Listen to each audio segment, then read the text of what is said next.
Exercise 7.2 question number 2। तो question number 2 क्या कहता है, देखिए, find the coordinates of the points, find the coordinates of the points of trisection of the line segment joining 4 comma -1 and -2 comma -3 means ये कहना चाहता है क्या कि एक लाइन है ये जिसका नेम है ए बी, ठीक। उस ए के कोऑर्डिनेट है 4 कॉमा -1 और बी के कोऑर्डिनेट है -2 कॉमा -3, ठीक।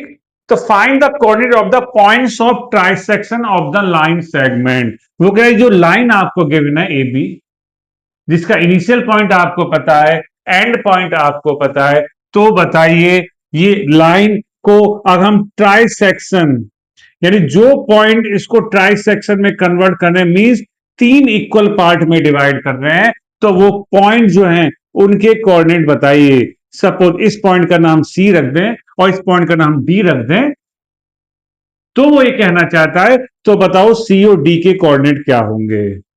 एक लाइन है ए बी, उसको 3 इक्वल पार्ट में डिवाइड करना है, तो 3 इक्वल पार्ट में डिवाइड करने के लिए हमने 2 पॉइंट लिए सी और डी।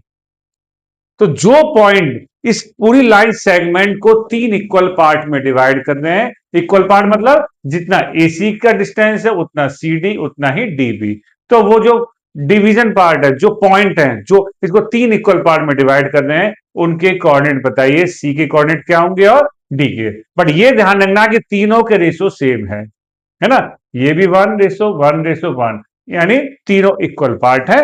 इसका हम फायदा उठाएंगे और जब लाइन को डिवाइड कर दिया गया सेक्शन में तो इसमें फॉर्मूला भी अप्लाई होगा, सेक्शन फॉर्मूला। कैसे करेंगे देखिए,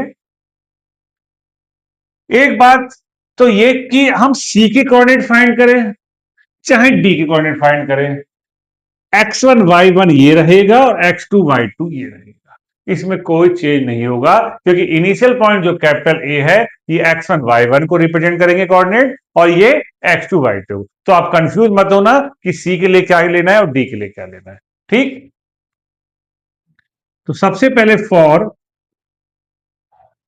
पॉइंट सी, अगर सी के कोऑर्डिनेट हम ले रहे हैं तो x1 हमारे पास होगा 4, y1 होगा -1, x2 हम लेंगे -2 और y2 हम लेंगे -3। और c के कोऑर्डिनेट के लिए जो m1:m2 हम अप्लाई करेंगे वो लेंगे 1:2।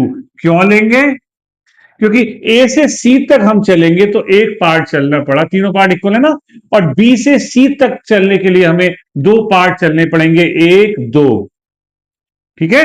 इसके लिए ये ध्यान देगा, ये भी एक क्राइटेरिया हो गया कि पहले इनिशियल पॉइंट से उस पॉइंट तक पहुंचे जिस पॉइंट कोऑर्डिनेट चाहिए और फिर एंड पॉइंट से उस पॉइंट तक पहुंचे। तो ए से इनिशियल पॉइंट से उस पॉइंट तक पहुंचने के लिए वो जो रेशो होता है वो m1 को रिप्रेजेंट करता है और एंड पॉइंट से उस पॉइंट तक जिसे कोऑर्डिनेट निकालना है उसको फाइंड करने के लिए जो रेशो होता है वो m2 को रिप्रेजेंट करता है। इसलिए सारे जो पार्ट है ये इक्वल पार्ट है, तो ए से सी तक हम एक पार्ट चले और बी से सी तक 2 पार्ट चले, इसलिए रेशो लेंगे m1 ratio m2 1:2। Means m1 की वैल्यू हम 1 अप्लाई करेंगे और m2 की वैल्यू 2। ओके, तो by section formula, section formula देखते हैं। तो आइडेंटिटी है x equal to m1 x2 plus m2 x1 upon m1 plus m2। Okay, ठीक है, अब कर दीजिए अप्लाई। ये हम सी के कोऑर्डिनेट फाइंड कर रहे हैं तो बड़े इजीली हो जाएगा। m1 हमारे पास 1 है, वैल्यू ब्रैकेट में रखिएगा, x2 हमारे पास है -2 प्लस m2 हमारे पास है 2, x1 हमारे पास है 4, m1 plus m2 means 1 plus 2, 1 2 जा 2, 2 4 जा 8, this is value of x, ठीक, सेम एज y का आइडेंटिटी अप्लाई कर दीजिए, y equal to m1 y2 plus m2 y1 upon m1 plus m2। m1 की वैल्यू 1, y2 की वैल्यू -3। आइडेंटिटी आप learn कर लीजिए, ये तो करनी ही पड़ेगी आपको। m2 की वैल्यू 2, वैल्यू ब्रैकेट में रखिए साइन की मिस्टेक ना हो। y1 की value -1 upon m1 plus m2 means 1 plus 2। तो यहां पर 1 3 जा 3 और प्लस माइनस माइनस होगा यहां भी, तो -2 आ जाएगा। तो ये आ गया -5/3। यस, यानी सी के कोऑर्डिनेट हमें मिले, एक्स मिला 2 और वाई मिला -5/3। क्लियर? तो ये हो गए सी के कोऑर्डिनेट। अब फाइंड करेंगे डी के कोऑर्डिनेट। डी के कोऑर्डिनेट कैसे फाइंड करेंगे, देखिए।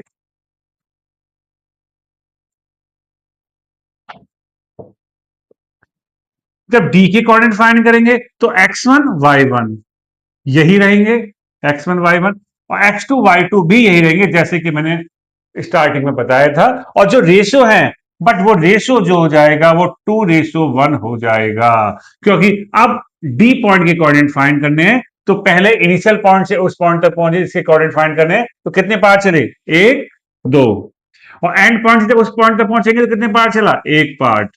इसलिए रेशो 2 और 1 लेंगे। क्लियर? चलिए अब फाइंड करते हैं।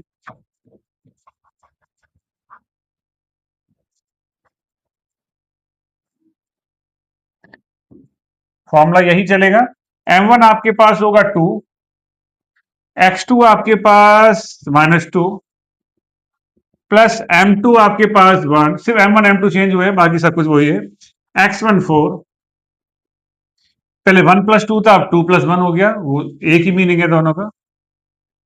2 2 जा 4, 4 1 जा 4, 0/3, और 0 कुछ भी क्या होता है, 0, सो 0.30। ठीक, अब y की आइडेंटिटी ले लीजिए, m1 2, y2 -3, m2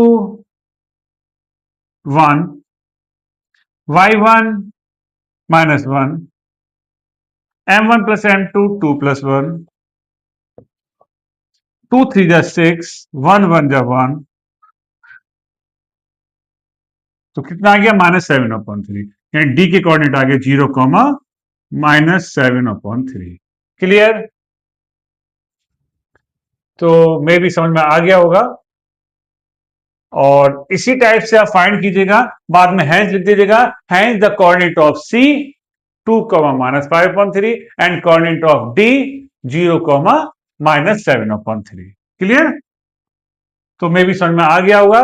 करते रहिए प्रैक्टिस, बने रहिए हमारे साथ। Thank you.